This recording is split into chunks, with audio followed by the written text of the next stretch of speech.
So hello बच्चों, कैसे हैं आप सब? आई होप आप सब बढ़िया होंगे। तो बच्चों, welcome back to the next session of financial statement with adjustments for class +1 B Com. और जिन स्ट्रीम्स को ये चैप्टर है वो चैप्टर पढ़ सकते हैं, ठीक है ना। तो बच्चों, इससे पहले वाले लेक्चर्स में मैंने आपको फाइनेंशियल स्टेटमेंट्स तो हमारा हो चुका है। अगर अभी तक आपने वो नहीं देखा, देखो फाइनेंशियल स्टेटमेंट्स एक ऐसा चैप्टर है जिसपे आपका होल्ड होना बहुत इंपॉर्टेंट है। आज ढंग से समझ लोगे तो आगे वाली क्लासेस या फिर जो तुम्हारे एग्जामिनेशन आ रहे हैं इसमें अच्छा परफॉर्म कर लोगे। क्रैम करके जाओगे तो बहुत कॉन्सेप्ट होते हैं, भूल जाओगे। तो मेरे अकॉर्डिंग तो आप लेक्चर्स देखिए विदाउट स्किपिंग और उसके बाद अच्छे से कॉन्सेप्ट को समझो। कोई डाउट है तो मुझसे पूछ के चल सकते हो, क्या प्रॉब्लम वाली बात है, ठीक है ना। तो अगर अभी तक जो पिछले फाइनेंशियल स्टेटमेंट विद एडजस्टमेंट्स मैंने करवाई थी 3-4, ठीक है ना, क्लोजिंग स्टॉक वगैरह, आउटस्टैंडिंग एक्सपेंसेस वगैरह करवाया था, अगर आप अभी तक आपने वो नहीं देखा है तो प्लीज पहले वो देख के आइए, उसके बाद नेक्स्ट एडजस्टमेंट्स पढ़िए, क्योंकि एडजस्टमेंट्स का लेवल भी अप होता रहेगा। लेवल अप होने का मतलब ये नहीं डिफिकल्टी, लेवल अप होने का मतलब थोड़े थोड़े पॉइंट्स और ऐड होते रहेंगे, ठीक है। तो उसका एक लिंक मैं आपको डिस्क्रिप्शन में दे रहा हूं और एक आपको आई बटन पे बना आ जाएगा। तो चलिए लेट स्टार्ट विद और आगे की एडजस्टमेंट्स। और बच्चे बोल रहे थे कि अपना सर एक फुल फ्लेज क्वेश्चन, बच्चों पहले एडजस्टमेंट कर लेते हैं, उसके बाद मैं आपको ना फुल फ्लेज क्वेश्चन भी करवा दूंगा जिसमें सारी एडजस्टमेंट्स कवर हो जाएंगी, ठीक है ना। क्योंकि देखो मेन मोटिव क्या है, मेन मोटिव ये आपको फाइनेंशियल स्टेटमेंट सिखा दिया जी, आपको एडजस्टमेंट्स मैं सिखा रहा हूं। फाइनेंशियल स्टेटमेंट एडजस्टमेंट के साथ कैसे बनाना है उसका मैं एक दो क्वेश्चंस करवा दूंगा आपको, ठीक है ना। क्योंकि हर लेक्चर में आपको मैं क्वेश्चन करवाता रहूं वो फिर टाइम वेस्ट होगा आपका भी और मेरा भी, ठीक है ना। क्योंकि एडजस्टमेंट्स आपको सिखा रहा हूं, आप खुद ट्राई कीजिए, कोई प्रॉब्लम आ रही है मैं तो बैठा ही हूं। तो चलिए अब स्टार्ट करते हैं एडजस्टमेंट नंबर 5 से। 4 हो गई थी हमारी, आज हमारी एडजस्टमेंट नंबर 5 है एक्रूड इनकम, ठीक है। Accrued income. Sir what is the meaning of accrued? बच्चों एक्रूड जो बना है उसका मतलब यह है कि एक ऐसी इनकम, सब बच्चे मेरे साथ लिखेंगे, income which belong to the current year. एक और लाइन लिखो जो इंपॉर्टेंट लाइन है, and that income was to be received. कहता है income which belong to the current year 2020, 1 अप्रैल 2020 से लेकर 31 मार्च 2021, ठीक है ना। ये वाला साल चल रहा है, 2021 वाला ईयर चल रहा है, हमारा करंट ईयर चल रहा है, इसकी बुक्स बन रही हैं। इस ईयर में हमें रिसीव करना था, ठीक है ना। मैंने क्या लिखा है, income which belong to the current year, इसी ईयर की इनकम है, and that income which was to be received, और इस ईयर की इनकम है और इसी साल हमें रिसीव करना था, but we didn't receive it, we didn't receive it। उसको हम बोल के चलते हैं एक्रूड इनकम। और बच्चों इसका एक और नाम होता है क्या, इनकम रिसीवेबल। इनकम रिसीवेबल का मतलब क्या होता है? सर इनकम रिसीवेबल है सर, इसी साल की इनकम है और इसी साल हमें रिसीव करना था, बट सर अभी तक आ ही नहीं है। सर इसका नाम एक्रूड क्यों बना, इस पे थोड़ी बहुत चर्चा हो जाए। बच्चों आप सब जानते हैं, मैं आप सबको I have taught principles of accounting, उसमें से फर्स्ट प्रिंसिपल हमने क्या पढ़ा था, एक्रूअल बेसिस। एक्रूअल बेसिस क्या बोलता था? एक्रूअल बेसिस, एक्रूअल कॉन्सेप्ट क्या बोलता था? एक्रूअल कॉन्सेप्ट हमें यह बोल के चलता था कि यार मुझे कोई फर्क नहीं पड़ता, मुझे कोई फर्क नहीं पड़ता कि एक्सपेंस या फिर इनकम आई है कि नहीं आई, मैं सिर्फ 2 चीजें पूछूंगा तुमसे। क्या? पहली चीज, क्या ये इनकम इसी साल से रिलेटेड है? मैंने कहा हाँ। क्या ये एक्सपेंस इसी साल से रिलेटेड है? मैंने कहा हाँ। कहता शो कर दो। मुझे नहीं पता कि भैया वो इनकम या फिर एक्सपेंस तुमने दिया है कि नहीं दिया, या फिर इनकम तुम्हें रिसीव हुई है कि नहीं हुई। मेरा मेन मोटिव ये है कि तुम्हारा जो प्रॉफिट एंड लॉस अकाउंट बने उसमें ट्रू नेट प्रॉफिट्स हैं, असली चेहरा है नेट प्रॉफिट का। तो इस साल की इनकम है या फिर इस साल का एक्सपेंस है तो इसी साल में शो करके चलो, चाहे वो रिसीव हुई है, चाहे आपने एक्सपेंस पे किया है कि नहीं किया। एक्सपेंस पे नहीं किया तो आउटस्टैंडिंग एक्सपेंस शो कर देते थे, अगर इसी साल की इनकम है और नहीं आई तो कैसे शो कर दोगे? एक्रूड इनकम के नाम से। तो बच्चों मुझे फटाफट से बता के चलिए एक ऐसी इनकम, सर दिमाग लगाइए खुद ही, कॉन्सेप्चुअल नॉलेज है, कुछ भी नहीं है इसमें रट्टा मारने वाला। सर एक ऐसी इनकम जो मुझे रिसीव करनी है बट सर अभी तक आई नहीं, सर मैं अपने प्रॉफिट एंड लॉस अकाउंट में सर उसको ऐड तो करूंगा ही करूंगा, पहली चीज। दूसरा क्या करोगे? सर एक ऐसी इनकम जो मुझे आई नहीं बट सर मेरा हक है उस पर। ऐसी चीज जिसपे आपका हक है वो क्या होती है? सर एसेट होता है वो हमारा, और वो बैलेंस शीट में जाएगी। हो गए दो ट्रीटमेंट। सब बच्चे बोलते थे कि सर कोई भी एडजस्टमेंट बाहर गिवन होती है तो सर दो जगह जाती है, क्या इस बात का रट्टा मार लें? नहीं, रट्टा नहीं मारना है, कॉन्सेप्चुअली समझाया कि दो जगह ट्रीटमेंट क्यों हुआ। तो इसको और अच्छे से समझने के लिए एक मैं एग्जाम्पल लेके चलता हूं ताकि आपको समझ में आ जाए। क्या बोलता है एग्जाम्पल? कहता है एक्सट्रैक्ट ऑफ ट्रायल बैलेंस। बच्चों why it is written extract? Extract means एक टुकड़ा उठाया है ट्रायल बैलेंस का। अगर फुल फ्लेज ट्रायल बैलेंस होगा so we will write it as trial balance, but ये एक्सट्रैक्ट मींस एक टुकड़ा उठा लिया ट्रायल बैलेंस का। ओके, तो इसमें कंफ्यूज नहीं होना। तो ट्रायल बैलेंस में हमें दिया हुआ है कमीशन रिसीव्ड क्रेडिट 15,000। बिल्कुल sir, commission received it's an income sir, that's why it is credited. Sir journal entry हमने पास की होगी, वहां से लेजर बना, लेजर से सर हमने ट्रायल बैलेंस में उठा दिया। ये देखिए सर ट्रायल बैलेंस में हमें नजर आ रहा है 15,000 क्रेडिट का। एडजस्टमेंट क्या कहता है? कहता है commission earned but not receive 3,000। हर चीज को कॉन्सेप्चुअली समझेंगे प्लीज। ये मत समझ लेना कि 15,000 के अंदर, ये मत समझ लेना बाहर। पहले पढ़ो कि क्या कहना चाह रहा है। वो कहता है भाई साहब आपने 15,000 रुपए का एंट्री किया हुआ है कमीशन रिसीव्ड से। मैंने कहा हाँ। कहता है एंट्री किया तभी ट्रायल बैलेंस में आया। मैंने कहा हाँ। कहता है 3,000 रुपए की जो कमीशन है ना वो अर्नड है, वो इसी साल से रिलेटेड है, बट वो अभी तक रिसीव नहीं हुई। मुझे फटाफट से बताओ बच्चों, क्या 3,000 15,000 का पार्ट है? नहीं सर। सर 18,000 होनी चाहिए थी। क्या होना चाहिए था सर? 18,000 होनी चाहिए थी, बट सर हमने सिर्फ 15,000 की एंट्री करी क्योंकि 15,000 ही रिसीव हुई। क्या ये 3,000 इस साल से रिलेटेड नहीं है? है। एक्रूअल कॉन्सेप्ट क्या बोलता है? जो इसी साल से रिलेटेड है इसी साल में ही शो करो, चाहे रिसीव हुआ है या नहीं हुआ। तो बच्चों इसका ट्रीटमेंट क्या होगा? प्रॉफिट एंड लॉस अकाउंट बनाओगे? यस सर बिल्कुल बनाएंगे। ट्रेडिंग में मत लिख देना commission profit and loss account में होता है, तो उसमें क्या एंट्री करोगे? सर उसमें हम एंट्री करेंगे बाय कमीशन अकाउंट। अब ये मत पूछना कि बाय कमीशन क्यों करेंगे, अगर ये भी समझ नहीं आता तो प्रॉफिट एंड लॉस अकाउंट वाला देख के आइए, वो लेक्चर में बना चुका हूं। इसमें कितना आएगा सर? इसमें आएगा हमारा 15,000। जो भी कैलकुलेशन करेंगे वो मेन बॉक्स के अंदर वाली साइड करेंगे। ये मेन बॉक्स होता है, इस साइड करेंगे। इसमें बच्चों आप कर दोगे ऐड। क्यों? क्योंकि सर टोटल 18,000 आने चाहिए थे, आए जो मर्जी, बट 18,000 हमारी इनकम थी। तो उसको किस नाम से रिप्रेजेंट करोगे? Accrued income. ओके, और यहां लिख देना 3,000। सो 15,000 प्लस 3,000 ये आ गया 18,000। ठीक है। और बैलेंस शीट में कैसे करोगे आप? बैलेंस शीट में सर ये होगी हमारी बैलेंस शीट। सर एक ऐसी इनकम जिसपे हमारा हक है बट रिसीव नहीं, बट सर हक तो है, it will be an asset. तो how will show it? Accrued income. ठीक है, ये हमारा होगा एसेट साइड। एक बार कंफर्म कर लूं कि आपको नजर आ रहा है कि नहीं। सो एक्रूड इनकम हमारा हो गया 3,000 से। हो गए दो जगह ट्रीटमेंट। अब बताइए समझ में आया है कि नहीं आया? हाँ जी सर समझ में आ गया। बढ़ते हैं अपनी नेक्स्ट एडजस्टमेंट की तरफ। बच्चों बिल्कुल भी घबराना नहीं है यार, फुल फ्लेज क्वेश्चन भी करेंगे, अभी एडजस्टमेंट समझ के चलो, ठीक है ना। सो नेक्स्ट आता है हमारे पास पॉइंट नंबर 6, अनअर्न्ड इनकम। देखो यार नाम से ही पता लग रहा है, नाम से ही पता लग रहा है एक ऐसी इनकम जो अर्न नहीं की है और हमें रिसीव हो गई है। एक ऐसी इनकम जो अर्न नहीं की है बट हमें रिसीव हो गई। क्या उस इनकम पे हमारा हक है? नहीं। और सर बीच में एक्रूअल कॉन्सेप्ट का प्रिंसिपल भी टपक गया। वो क्या बोल रहा है? कह रहा भाई साहब क्या इस साल की इनकम है? मैंने कहा नहीं इस साल की इनकम नहीं है। फिर भी रिसीव कर ली? मैंने कहा हाँ। कहता करो माइनस अभी के अभी प्रॉफिट एंड लॉस अकाउंट से। पहला ट्रीटमेंट।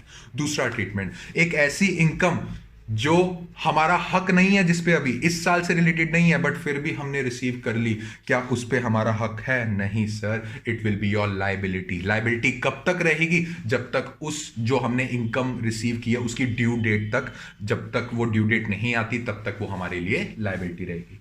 तो बच्चों इस चीज को और अच्छे से समझने के लिए एक क्वेश्चन करते हैं। आप सबकी स्क्रीन के सामने एक चीज बनी आ रही है। क्या कहता है? कहता है एक्सट्रैक्ट ऑफ ट्रायल बैलेंस दे रखा है, रेंट रिसीव दे रखा है 39,000। बड़े संभल के सोच समझ के पढ़ना है। रेंट रिसीव दे रखा है 39,000। ओके, मतलब हमने जर्नल में एंट्री की होगी 39,000 की। ठीक है सर, समझ में आ गया सर। एडजस्टमेंट दे रखी है rent received but not earn 3,000। कहता भाई साहब बात समझना। कहता है 39,000 रेंट रिसीव जो किया ना, इसमें से जो 3,000 का रेंट है ना ये आपने रिसीव कर लिया बट ये अर्नड नहीं है, ये इस साल का नहीं है। अब मुझे फटाफट से बताओ ये 3,000 का पार्ट क्या 39,000 में से ही है? यस। बच्चों try to understand the difference. हमेशा रट्टा नहीं मारना कि हाँ अगर एक्रूड होगा तो हमें ऐड करना है। ये सोच समझ के हर चीज करनी है, क्योंकि मैंने बहुत से बच्चों को देखा है जो बिना समझ के क्रैम करके जाते हैं ना, वो हमेशा गलत करके आते हैं, और एक एडजस्टमेंट भी गलत होगी ना तो फाइनेंशियल स्टेटमेंट का सारा क्वेश्चन खराब हो जाएगा। तभी बोलता हूं विदाउट स्किप लेक्चर देखा करो, एक एक चीज अच्छे से समझा के चलूंगा, ठीक है। तो क्या कहता है यार रेंट रिसीव है 39,000 का, कह रहा है इसमें से 3,000 रुपए का जो रेंट है वो अनअर्न्ड है, इस साल का नहीं है, तो एक्रूवल कॉन्सेप्ट कहता है इसको निकालो, ठीक है। तो बच्चों क्या इसकी एंट्री करोगे, प्रॉफिट एंड लॉस अकाउंट में, ठीक है। So profit and loss account में इसको आप लिखेंगे बाय रेंट, ठीक है। पहले लिख लिया करो, उसके बाद एडजस्टमेंट एंट्री किया करो। कितने का, 39,000 का। आप कर दोगे लेस लिखोगे आप अनअर्न्ड रेंट। कितना लेस, कितने का रेंट, 3,000। सर इस साल से रिलेटेड तो सिर्फ 36,000 था, एक्रूअल कॉन्सेप्ट को मैं फॉलो करता हूं। और बैलेंस शीट में क्या करोगे, ऐसा रेंट जो मुझे रिसीव हो गया बट मेरा हक नहीं है उस पर, मतलब I am liable to give it back, ऐसे समझ के चलिए। तो इसको क्या लिखेंगे बच्चों, लायबिलिटी साइड पे अनअर्न्ड रेंट। देखो कितना इजी बना दिया ना क्वेश्चन। अनअर्न्ड रेंट कितने से, 3,000 रुपए से, ठीक है। कर दो टिक इसको, हाँ भाई ये भी हो गया, वेरी वेरी गुड। अब बात आती है नेक्स्ट हमारे पास पॉइंट आता है interest on capital. Interest on capital लिख लो, अकाउंट क्या लिखोगे कंफ्यूज हो जाओगे। So what do you mean by interest on capital. Sir capital का मीनिंग क्या होता है, मुझे फर्स्ट ऑफ ऑल ये समझा के चलो, क्योंकि ये पॉइंट समझना बहुत जरूरी है आप लोगों के लिए। सर कैपिटल का मीनिंग होता है कि एक ऐसा पैसा, जो आपने हमें समझाया था, एक ऐसा पैसा जो बिजनेसमैन, जो ऑनर होता है कंपनी का, वो लगा के चलता है। देखो sir accounting principle business entity concept या फिर सेपरेट लीगल एंटिटी कॉन्सेप्ट ये बोलते थे कि मैं अलग हूं, बिजनेस कंपनी बोल रही है मैं अलग हूं सर, आप अलग हो, आप जो मुझे पैसा दोगे ना सर वो मेरे लिए लाइबिलिटी होगी, ये चीज कंपनी बोल रही है, लाइबिलिटी होगी। बट सर मैं अपनी बुक्स में पता है उसको कैसे शो करके चलूंगा, कैपिटल के नाम से शो करके चलूंगा। Very very good. कैपिटल का मतलब होता है एक ऐसा पैसा जो owner starting of the business में लगा के चलता है, ठीक है। बच्चों आप किसी को भी पैसा देते हो तो बदले में क्या लेते हो, सर मैं ब्याज लेता हूं, सर इंटरेस्ट लेता हूं। तो बिजनेसमैन भी तो कहेगा कि कंपनी मैंने तुझे में कैपिटल लगाया हुआ है तो इसके बदले में मुझे इंटरेस्ट रिसीव होगा। अब मुझे फटाफट से एक बात बता के चलो बच्चों, क्या जब साल के, देखो ये साल के एंड में, साल के स्टार्टिंग में 1 अप्रैल 2020 को पैसा लगा देता है कैपिटल का, तो साल के एंड में इंटरेस्ट लेगा ना। हाँ सर साल के एंड में इंटरेस्ट ऑन कैपिटल आ जाएगा। तो क्या कंपनी ऐसे कर देती है कि ये ले 4,000 रुपए इंटरेस्ट है जो आपने कैपिटल मुझे दे रखे है, 4,000 रुपए इंटरेस्ट है, लो जी कैश पकड़ो जाओ घर ले जाओ। नहीं, मैंने आपको पहले ही बताया था ये लेन देन का हिसाब नहीं चलता। कंपनी सीधा बोलती है कि सर आपका कैपिटल कितना था, मैंने कहा जी मैंने आपको 40,000 रुपए, आपकी कंपनी मैंने तेरे अंदर लगाया था 40,000 रुपीज। तो कंपनी मुझे at the end of the year बोलेगी कि सर आपका ना 2,000 रुपीज का इंटरेस्ट बना है, ठीक है। तो कंपनी एक और चीज बोलती है, कहती सर हम लेन देन में क्यों पड़े, मैंने आपके कितने पैसे लौटाने हैं, मैं एक बार चेक कर लेती हूँ। वो चेक करती है कंपनी कैपिटल के हिसाब से, लिखा होता है बुक में कैपिटल 40,000 रुपए, कहती सर मैंने 2,000 रुपए आपको और देने हैं ना, तो इस 40,000 में ऐड कर लो, ये लो अब टोटल पैसे मैंने आपके कितने देने हैं 42,000। ये बात समझ में आई कि नहीं आई। That means the interest on capital is not given away as cash की हाँ भाई घर ले जा, वो कैपिटल में ही ऐड हो जाता है, सीधा कैपिटल में ऐड हो जाता है। सो बच्चों what will be the entry, sir entry will be interest on capital. Interest on capital it is an expense for the company, और क्या कर देंगे, किसमें बढ़ा देंगे, ये टू कैपिटल अकाउंट।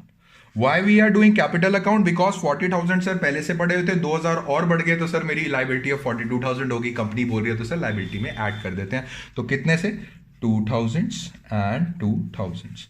ये बात समझ में आएगी नहीं आई, इसको भी होल्ड पे रखो, क्वेश्चन करेंगे इसका, ठीक है। साइड बाय साइड एक और आता है, साइड बाय साइड एक और आता है, what do you mean by interest on drawing.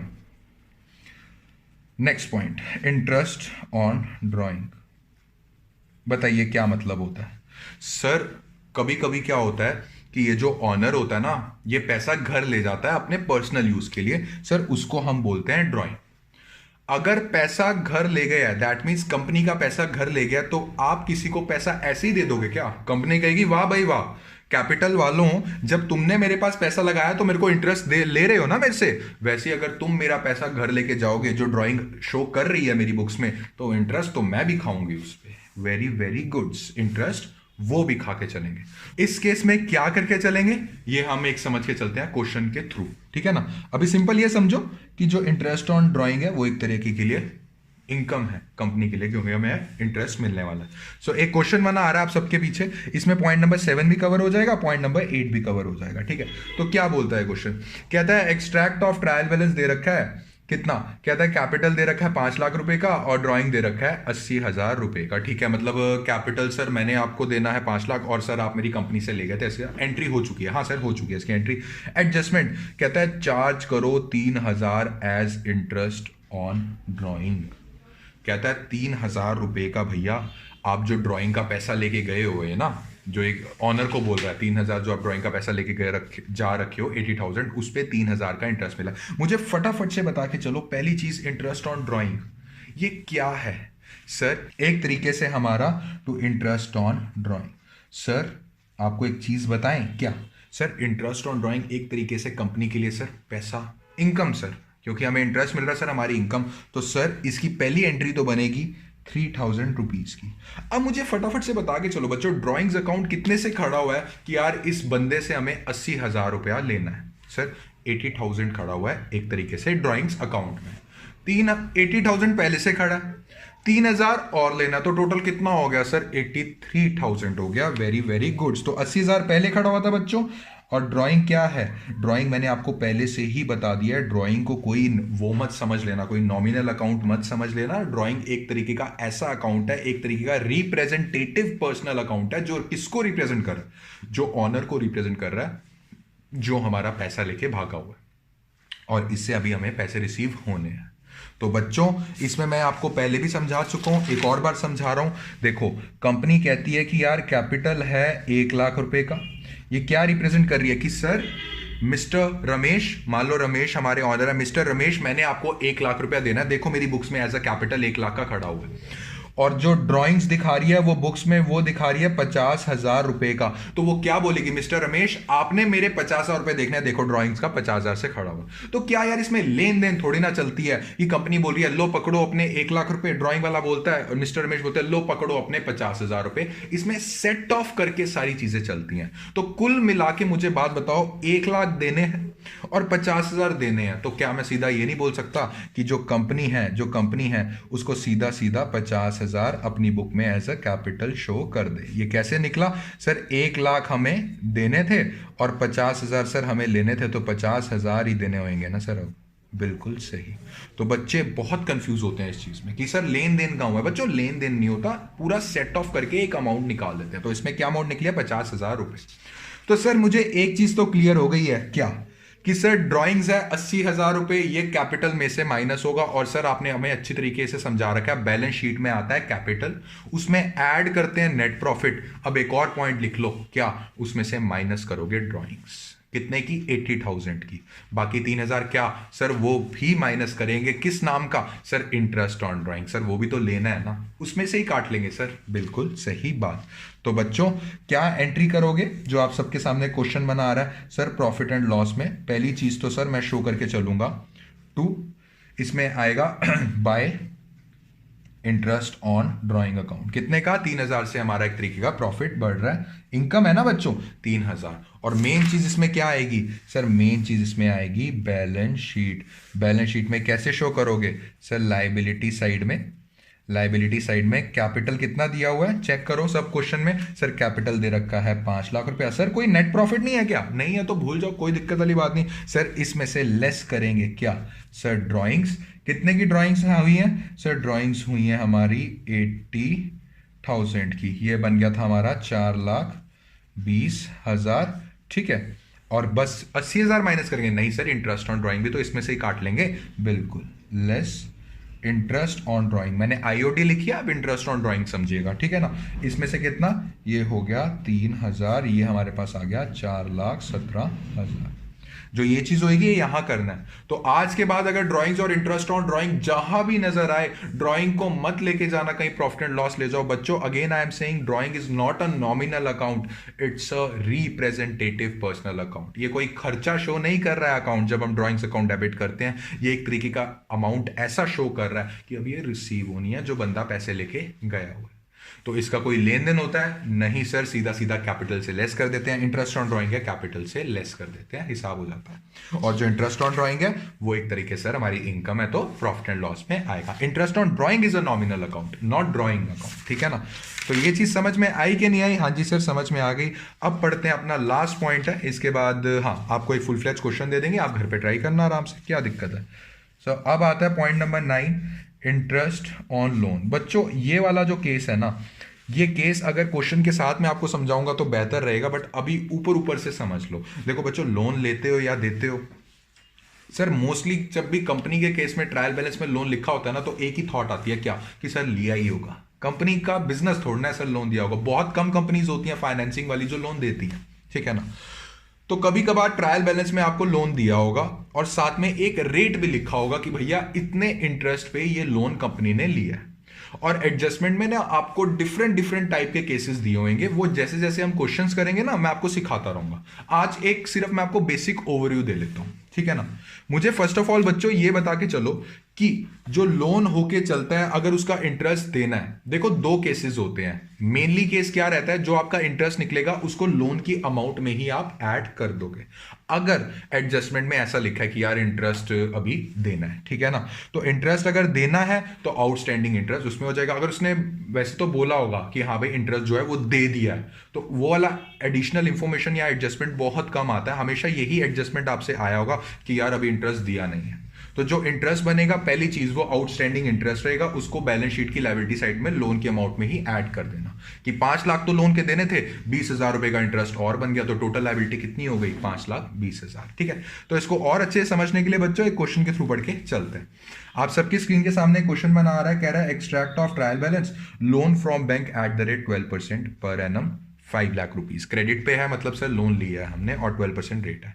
Different different cases हैं इसमें, कभी कभार रेट नहीं दिया होगा, एडजस्टमेंट में रेट दिया होगा, वो सारे मैं आपको करवा दूंगा, ठीक है। और एडजस्टमेंट दिया हुआ कहता है interest on loan is due for the whole year. बच्चों जब ये स्टेटमेंट लिखा आज दिमाग में क्या है कि सर ड्यू है, नहीं दिया सर, 1 रुपया भी नहीं दिया। एक चीज तो समझ में आ गई, क्या कि सर सारे का सारा इंटरेस्ट हमारा आउटस्टैंडिंग है। इस साल का खर्चा है सर इस साल का खर्चा है, शो तो करूंगा सर, मैं शो करना पड़ेगा प्रॉफिट एंड लॉस अकाउंट में, क्योंकि मेरे को एक्रूअल कॉन्सेप्ट ये बोल के चलता है।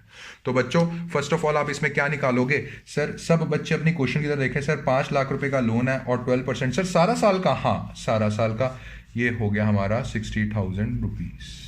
तो क्या एंट्री करोगे सर, एंट्री करेंगे profit and loss account to outstanding interest account, कितने से सर, ये हो गया हमारा 60,000 से। क्या ये इंटरेस्ट आपने दे दिया, नहीं सर, बोल तो रहे हैं आउटस्टैंडिंग है। तो बच्चों इसका बैलेंस शीट में क्या बनेगा, बैलेंस शीट की लायबिलिटी साइड में सर 5 लाख रुपए का तो लोन आएगा ही आएगा, ठीक है ना। लोन फ्रॉम बैंक, ये तो ऑब्वियस है, ये तो आना ही आना था सर, ट्रायल बैलेंस सर इसको तो चढ़ाना था बैलेंस शीट में। Loan from bank 5 lakh rupees, ठीक है। ये अभी मेन नहीं है, मेन वाला कॉलम ये है, इसमें बच्चों ऐड कर दोगे क्या, आउटस्टैंडिंग इंटरेस्ट ऑन लोन, कितने का, ये आप ऐड कर दोगे 60,000 का, ओके। तो टोटल कितना चढ़ गया, 5,60,000। मैं फिर से बोल रहा हूं, कोई जरूरी नहीं है कि इसमें ऐड करना है, ऐड कर दोगे तो अच्छा लगता है कि अब टोटल लोन की अमाउंट कितनी चढ़ गई हम पे, है ना। अगर अलग से शो करना तो अलग से शो कर दो, लायबिलिटी साइड में कोई खास फर्क नहीं पड़ता।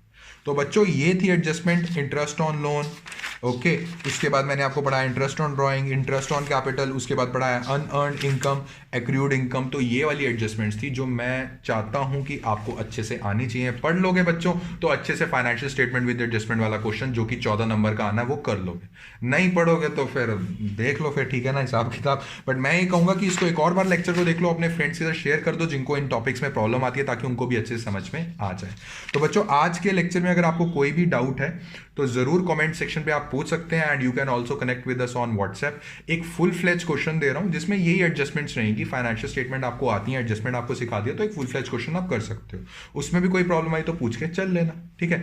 तो बच्चों आज का लेक्चर अगर अच्छा लगा तो जरूर लाइक शेयर एंड सब्सक्राइब कीजिएगा, ताकि ये लेक्चर ज्यादा से ज्यादा बच्चे देख सके। तो ठीक है बच्चों, अच्छे से रिवाइज कीजिएगा, तब तक के लिए मिलते हैं नेक्स्ट लेक्चर में। Happy learning, thank you.